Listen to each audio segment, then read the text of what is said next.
Hola, ¿qué tal? Ya está usted en Arsenal, donde semana a semana, usted lo sabe, comentamos los hechos más relevantes ocurridos no solo en el país, sino en el extranjero. Hoy no está con nosotros nuestra compañera de siempre, Paola Barquet, está de vacaciones, pero tenemos otra mujer que sabe mucho de lo que es la movilidad en la Ciudad de México. Y estoy hablando nada menos que de Laura Ballesteros. Ella es vicecoordinadora de la fracción del PAN en la Asamblea Legislativa y la principal promotora de la polémica ley de movilidad en el Distrito Federal que pretende devolver la Ciudad de México al peatón. Laura, ¿cómo estás? Muy buenas tardes. Pancho, muy buenas tardes, qué gusto. Y eso es lo que vamos a hacer con esta ley, devolverle a las personas su ciudad, que desde hace tiempo nos las arrebataron para abrirle espacio, infraestructura gris a autos, olvidándose que es la persona la que debe de ser dueña y señora del espacio público de la ciudad. Sí, cuando hablas de este modo, Laura, pareciera que eres como enemiga del automovilista, porque efectivamente hay un exceso de automóviles en esta ciudad, pero el transporte público, con todo respeto, es muy deficiente. Es indigno. Si tú ahorita, digamos que de un día para otro, le devolvieras la ciudad al peatón, esto sería un caos.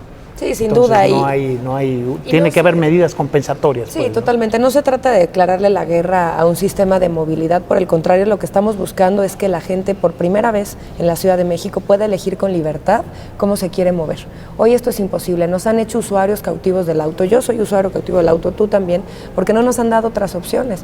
Porque cuando tú viajas a otras ciudades del mundo, las más modernas, las más sustentables, las más lindas, son aquellas que han invertido desde hace más de 20 años en transporte público, diferente a la Ciudad de México. Y lo que estamos buscando es justamente eso, que yo hoy pueda decidir si me quiero mover en bici, en auto, en transporte público o caminando, como tantas personas en esta ciudad hacen y les es imposible hacerlo. Justamente la polémica del Hoy No Circula se desata por esto, porque nos han hecho usuarios cautivos del auto, de la noche a la mañana nos piden dejarlo de usar, porque sin duda hay que dejarlo de usar, es poco sustentable y ya no caben en la ciudad.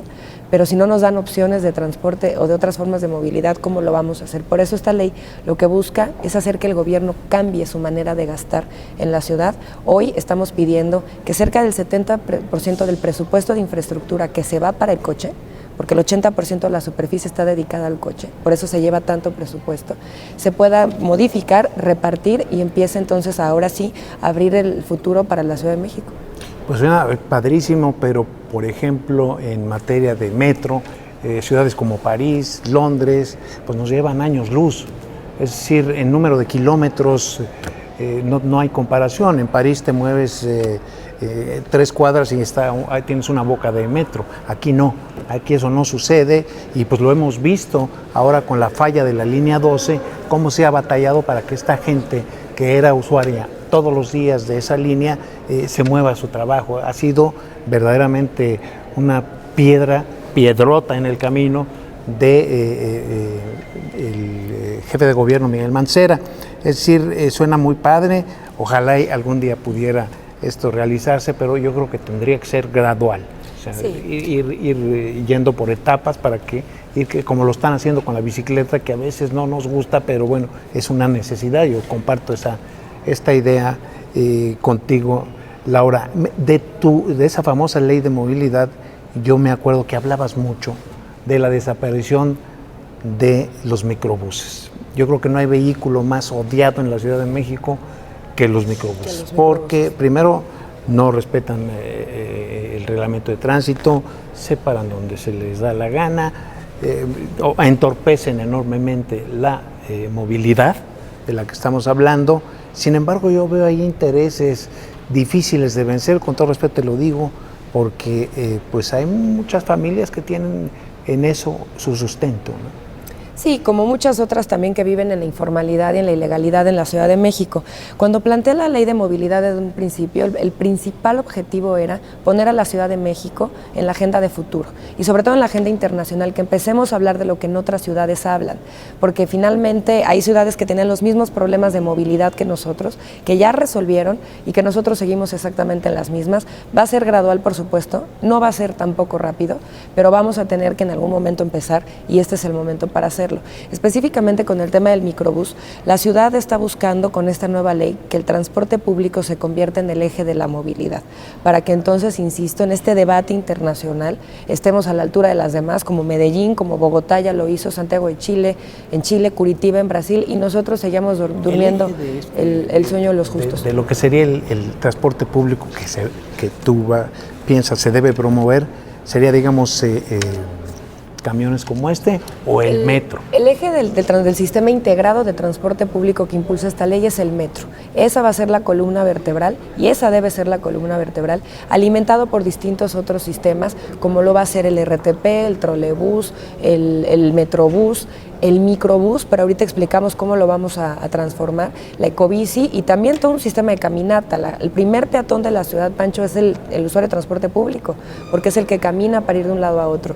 ¿Por qué tiene que desaparecer el microbús como lo conocemos hoy? Porque no funciona, porque no da un servicio digno, mucho menos seguro, y porque está detrás de intereses que no le hacen bien a la ciudad. Mucho hemos platicado tú y yo de estos temas, y al final del día la CETRAVI se ha convertido en la secretaría que administra los grupos de interés del PRD, y hay que decirlo con mucha claridad.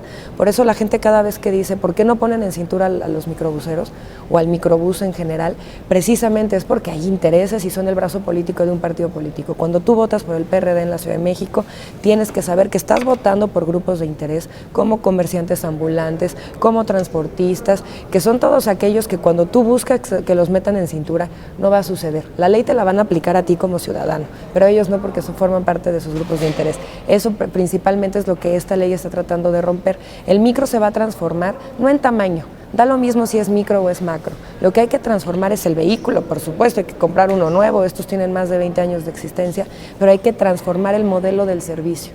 El hombre camión tiene que desaparecer, la guerra por el peso tiene que desaparecer y tenemos que abrirle paso a la capacitación, a la dignificación, a la transparencia en los balances financieros, a la competencia sana entre rutas y a quitar las concesiones cuando estas no estén funcionando. Esa es la ciudad que merecemos. Y claro, hoy le están dando servicio a casi 60% de los capitalinos el microbús. Dime si no es importante para los ciudadanos cambiarlo y dime si no va a ser odiado cuando desde 1989 que Camacho Solís los mete a la ciudad no han tenido un solo cambio y el costo del boleto no se refleja en la calidad del servicio. El servicio, claro. Evocaste un tema, el hoy no circula. Todos sabemos la polémica que hay alrededor de este endurecimiento, como le han llamado algunos medios, de esta obligación que tienen los automóviles más viejos de dejar de circular todos los sábados si son más viejos de 15 años, o un sábado sí, otro sábado no. No me voy a repetir de lo que es el no circula nuevo, pero finalmente pues hay quien dice que es una medida de un gobierno de izquierda aplicada contra los que menos tienen. ¿Cuál es tu postura allí frente al hoy no circula o los cambios al hoy no circula? Decir que una medida como esta se afecta a los más pobres, que se le escuché decir a Andrés Manuel López Obrador, no es otra cosa más que demagogia y tampoco me sorprende porque es lo que siempre ha representado él. Los más pobres, Pancho, no tenemos coche. O sea, en esta ciudad la gente no tiene coche. Pero bueno, tampoco hoy somos precisamente, ni tenemos el nivel adquisitivo ni la calidad de vida que la ciudad tenía hace unos años. Esto se ha venido en detrimento y por eso hoy afecta a la clase media una medida como estas, porque no tiene posibilidades de tener un coche del año, ni mucho menos 2 o 3 coches, como en algún momento se llegó a tener. Sí hay que decirlo, la calidad de vida y el poder adquisitivo de la ciudad está en ruinas. Y por eso la gente en su mayoría se ve afectada por una medida así. Pero la gente pobre no tiene coche. El 80% de la población se mueve en transporte público. Hay gente de clase baja, te estaba hablando de los taxistas, choferes, los que han manifestado en la calle su inconformidad porque pues, sus vehículos ya son viejos y no tienen recursos para renovarlos. Entonces ellos... Y se claro, les está yo entiendo perfectamente que tú dices que López Obrador se monta en esta cólera de estos. Además desinformado. A ver, es claro esto, la gente más pobre no tiene coche, eso hay que ponerlo claro y es el 80% de la población. El hoy no circula afecta al 20%, que sin duda es clase media. Y es clase media trabajadora que con esfuerzos junta para poder tener un coche y se lo reparte con la familia, no es un coche nuevo. Entonces los sábados es el día que lo utiliza para salir a pasear, para recoger a la abuelita, muchos de ellos es un instrumento de trabajo. Entonces todas estas son las variables que hoy hacen del hoy no circula el tema más odiado de la ciudad para quienes tienen coche. Ahora, el gran tema del Hoy No Circula, yo lo dividiría en dos aristas. Por un lado está la homologación y por un lado está el endurecimiento. La homologación debe de ser bienvenida.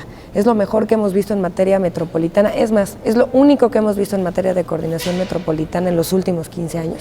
Y por eso tiene que darse la bienvenida, por la buena acción de coordinación, pero sobre todo porque la Ciudad de México es la primera beneficiada. El 45% del tráfico que tenemos en la ciudad viene de las afueras de la ciudad. Imagínate si no es bueno que los vehículos que vienen de afuera se verifiquen para que no estemos respirando la contaminación que produce. El endurecimiento es lo que está mal.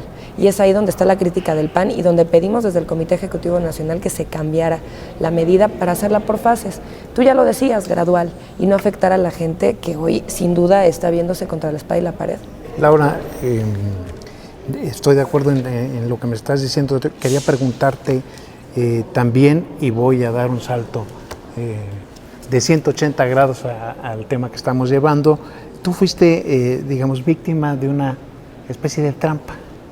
O sea, te invitaron cuando estaban la campaña interna del PAN en pleno desarrollo a una fiesta. Cuéntanos qué pasó, porque parece que en esa fiesta de repente aparecieron por ahí algunos strippers, había 3, 4 diputadas de tu partido, se arma el escándalo en la prensa nacional y local y finalmente hubo gente que te juzgó severamente. A ver, cuéntanos cómo estuvo. Mira, tú ya lo decías bien, una reunión, un foro que era un asunto de partido y de trabajo que se convierte de manera mañosa en una fiesta y en donde ninguna de las implicadas estábamos siquiera avisadas del tema. A mí me invitan a dar una plática ante mujeres de la ciudad, precisamente del empoderamiento de la mujer, de la protección de la mujer ante los abusos y la violencia que se da en el plano de la política contra el género, y encantada de la vida voy a hacerlo. Y de pronto de buenas a primeras aparece una persona con pinta de animador que empieza a hacer un striptease. Yo te lo quiero decir con toda claridad. ¿Hasta dónde alcanzaste a ver? No, bueno, en el momento en el que salió, porque tenía toda la pinta de stripper, o sea, no necesitaba esperar a que se quitara el corbatín para saber qué iba él a hacer. Yo no me espanto, no soy una mujer que se espanta ni tampoco soy persinada, pero no era el espacio, ni mucho menos el foro para hacerlo. Por respeto a las mujeres que estaban ahí presentes, yo me salí durante el evento y varias de ellas se salieron conmigo, pero por respeto a las que estaban ahí, yo regresé cuando el evento terminó.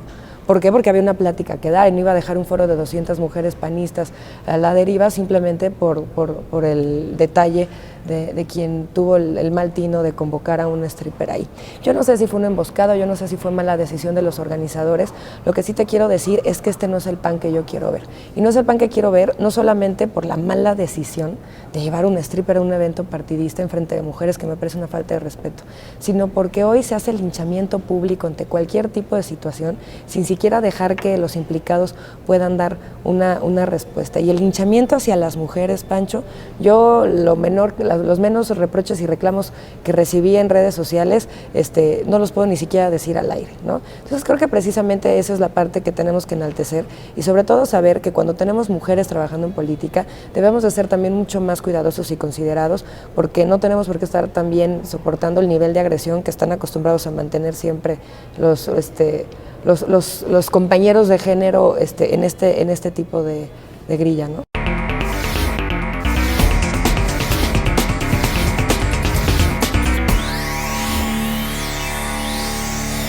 Este es el PAN que yo no quiero ver. Me estás diciendo con esto que fue fuego amigo a la distancia.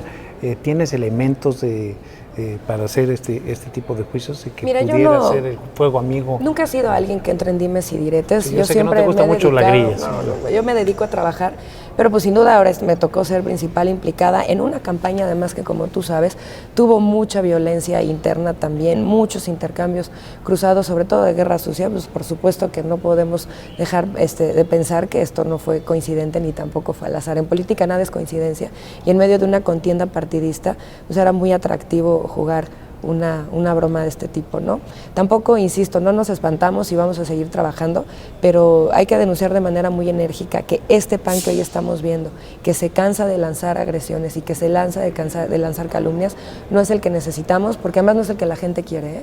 La gente quiere ver a ciudadanos haciendo política en el PAN, no quiere ver a políticos degradados en malos ejemplos, haciendo de la política partidista un instrumento para controlar solamente el poder. Sí, ¿por qué el PAN no ha logrado en esta ciudad atraer al elector? Pues precisamente eso, nos hemos alejado absolutamente de las causas ciudadanas. Yo soy una ciudadana y lo he dicho siempre, soy ciudadana primero antes que panista. Y porque soy ciudadana antes que panista, milito en el PAN. Y hace 14 años cuando entro al partido, era un partido que tenía las puertas abiertas para que ciudadanos como tú, como yo, como cualquiera, pudiéramos entrar al partido a hacer política. Recordemos los políticos que pasaron por el PAN desde nuestra creación, no eran hijos de políticos, no estaban en una familia política, era gente común y corriente, de clase media, profesionistas que trabajaban y iban a prestar su tiempo para tener un mejor país durante algunas horas al día porque no tenían para más. En el momento en el que el PAN empieza a entrar en una dinámica de poder, pues empiezan también a entrar al partido políticos de profesión. El gran problema es que hoy el PAN le está dando a la ciudad políticos con la misma vara tan baja que tiene la clase política del país. No estamos nosotros abonando a elevar la clase política. Y entonces finalmente el ciudadano que sí quiere entrar de manera digna a la política terminan por hacerlo a un lado. Eso finalmente pues acaba por secuestrar las agendas y creo que es lo que los ciudadanos ven. Cuando nosotros llegamos y hablamos de lo que les importa, cuando les hablamos de transporte público, les hablamos de servicios públicos, les hablamos de corrupción, es cuando vuelven a tener esperanza en un partido que en algún momento llegó a ser la única opción para cambiar este país. Sí. Palabras dudas, sin duda, las tuyas en relación a tus compañeros aquí en el Distrito Federal, y me imagino que lo haces extensivo a tus compañeros a nivel nacional. Yo comparto contigo esta crítica que haces en el sentido de que se perdió esa mística de bien común que por muchos años caracterizó a Acción Nacional. Apenas accedieron al poder y empezaron a probar las mieles de eso que es el poder. ¿Sabes qué pasa, Pancho? Que la vara de la clase política está muy baja y lo ha estado siempre. Por eso la gente votó por el PAN en el 2000. Se distinguía el PAN. Claro, porque nosotros quisimos ser políticos profesionales una vez que llegamos al poder y es ahí donde nos desvirtuamos. La gente no vota por el PAN porque somos políticos. Si quisiera votar por políticos, votaría por el PRI o por el PRD en alguno de los casos. La gente quiere votar por gente honesta, ciudadana y trabajadora y esa es la opción que el PAN representaba. Ahora, no es un problema del Partido Acción Nacional únicamente. El sistema de partidos políticos, no en el país, en el mundo, está agotado. Necesita abrirse otras formas de expresión ciudadana y también necesitamos volver a dignificar a la política en el país. Ese es el reto que hoy el PAN debiera de asumir y que sé que con Gustavo Madero tiene la encomienda. Pero mientras no tengamos hoy las condiciones para que el ciudadano entre al PAN a hacer política, difícilmente vamos a volver a reconquistar el voto de la gente. No me quiero ir sin preguntarte cuál es la visión o tu opinión sobre la gestión del jefe de gobierno Miguel Balmaceda. ¿Cómo has visto su trabajo desde que está en el Palacio de Ayuntamiento? Nosotros encontramos una coincidencia que además pues ha sido la única coincidencia que se ha tenido desde que empezó su administración con todas las fuerzas políticas, que se llama movilidad urbana, y es ahí donde nos hemos dedicado a trabajar para generar una ciudad distinta. Sin embargo, creo que se ha ido lento con los cambios que se necesitan seguir emprendiendo en la ciudad, y lo más importante, creo que se está perdiendo una oportunidad de oro para abrir el debate en los temas de la ciudad que queremos. O sea, hoy creo que esta administración, por las características que demuestra, un jefe de gobierno que llega con un porcentaje alto, que además llega sin tener este color partidista que distinguía a los demás jefes de gobierno, con esa intensidad de color partidista que los distinguía, para que podamos empezar a decir hacia dónde vamos a llevar el desarrollo urbano de la ciudad, hacia dónde vamos a llevar el transporte, hacia dónde vamos a llevar la coordinación metropolitana. Esos son los debates que necesitaríamos y que creo que nos estamos perdiendo la gran oportunidad. Mira, la Ciudad de México, Pancho, adolece de un plan integral para todo. No tenemos una visión de futuro ni estratégica, nada. Este gobierno tendrá que ser el responsable de hacerlo. Y no solamente de manera conceptual, hablemos de temas concretos, parquímetros, por ejemplo. ¿Cómo vamos a lograr hoy que el parquímetro sea una política exitosa en la ciudad? En el momento en el que forme parte de una política pública de largo plazo integral de movilidad y no solamente de un negocio de unos cuantos dado a través de un PATR. Y así se traduce todo lo que sucede en la ciudad hoy en día. Es el momento de impulsar una agenda estratégica. Si las tribus del PRD no dejan al jefe de gobierno hacerlo, porque sabemos cómo también coyotea la política pública, pues cuenta con Acción Nacional, como lo hizo en materia de movilidad, para que esta ciudad pase al siguiente nivel. Mientras tanto, seguiremos siendo enanos en la región y perdiéndonos la oportunidad histórica de que esta ciudad sea la cabeza de lanza para muchos temas en América Latina. Sí, voy a regresar un momentito al tema del PAN, concretamente el delegado Jorge Romero. El PAN ha visto en los últimos días, pues no sus mejores tiempos. Estoy hablando, por ejemplo, del escándalo de los dos funcionarios de la delegación Benito Juárez, que están detenidos, presos en Brasil por supuestamente tocamientos a una mujer y después una gresca general donde hubo lesionados serios. Estamos hablando de esta lady que le dicen ya que golpeó a los reporteros en la puerta del PAN. Estamos hablando de este grupo de simpatizantes nazis que se confesaron que descubrieron qué está pasando ahí. Pues yo creo que forma parte del propio proceso de degradación de la política en el país. Insisto que el PAN no está exento, pero que le toca a todos los partidos políticos. Tienes casos en el PRI, en el PRD, y no de ahora, sino de siempre. En el PAN hoy estamos convencidos que se tiene que llegar hasta sus últimas consecuencias en cada caso, que son aislados. O sea, esto no nos representa como panistas, a mí no me representa y no representa a muchos que estamos, ahí, claro. Por supuesto que no, pero se tiene que llegar hasta sus últimas consecuencias y castigar si se encuentra que estos son culpables. Ahora, tampoco vamos a ser parte de un linchamiento público, es atractivo de repente empezar a conectar un caso con otro y entiendo también el papel de la prensa en ello, pero nuestro trabajo, yo soy miembro de la Comisión de Orden en el Comité Ejecutivo Nacional, es analizar caso por caso. Quien sea culpable, nosotros tenemos instrucciones del presidente nacional que no vamos a dejar títere con cabeza cuando estén incurriendo en faltas a los reglamentos del Partido de Acción Nacional. Sin embargo, insisto, respetando la dignidad de la persona, primero investiguemos qué está sucediendo. Y en el caso ya mencionado de agresiones, etcétera, pues veamos, son los casos aislados, tendremos que tratarlos como tal. Pero subamos la vara también hacia cómo los ciudadanos hoy están percibiendo a sus políticos y qué es lo que quieren de ellos. Porque parece que lo que también la gente espera ver es al político haciendo el ridículo y portándose mal, porque eso es lo que ya no... Ese es como el comportamiento cotidiano, ¿no? Y creo que eso habla muy mal de la clase política. Sin duda, nuestra responsabilidad es elevar la vara. Bueno, el índice de confianza del ciudadano en los políticos es muy bajo, ¿sí? No es el ciudadano el que tiene la culpa de esta imagen del político que tú llamas haciendo el ridículo y poniendo la vara muy baja. Esto, yo creo que se portaron mal, algunos, tú lo sabes, no necesito hacerte un dibujo, y por eso está tan la imagen de los políticos, de los partidos, de diputados, está casi en el último escalón del índice de la confianza de los ciudadanos. Pero en fin, digo, no es que tratamos aquí de hacer una amalgama entre estas tres situaciones, pero no es común pues el tema. Quería preguntarte del delegado Benito Juárez, que digamos es el emblema del PAN ahora en la Ciudad de México. ¿Ayuda o no ayuda a la imagen del Partido de Acción Nacional la labor que ha hecho? Nuestro trabajo como panistas es poner el ejemplo en los gobiernos que hacemos y en la legislación que hacemos. Nuestro principal interés es ser factor de cambio y de transformación. Cuando alguien está comprometido con eso, lo hace.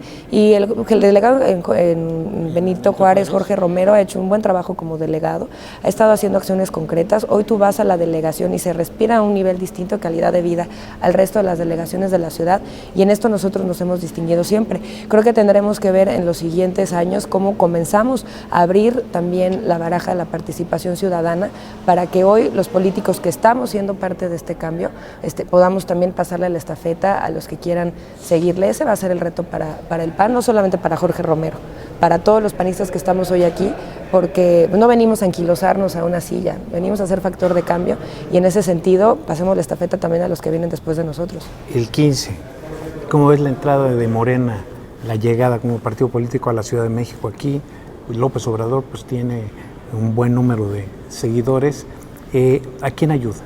Pues mira, yo noto preocupación en general, te voy a decir a quién no ayuda a la ciudad. Yo noto preocupación en general en las personas hoy, es palpable en la calle, que sea una opción real de poder político en la ciudad, un partido con Andrés Manuel López Obrador a la cabeza. Sabemos muy bien, y el PAN siempre ha tenido muy claro de qué lado del espectro político ideológico estamos. Creo que hoy es importante abrir siempre la competencia a distintos partidos políticos, pero también hay que poner muy claro hacia dónde va el proyecto de la ciudad, y sin duda Andrés Manuel ha demostrado siempre ser una persona conservadora que defiende el status quo. Y esta ciudad necesita ir hacia adelante para modernizarse. Entonces, yo no sé a quién ayuda al final del día la aparición de Morena, pero sí te puedo decir que no ayuda a la ciudad.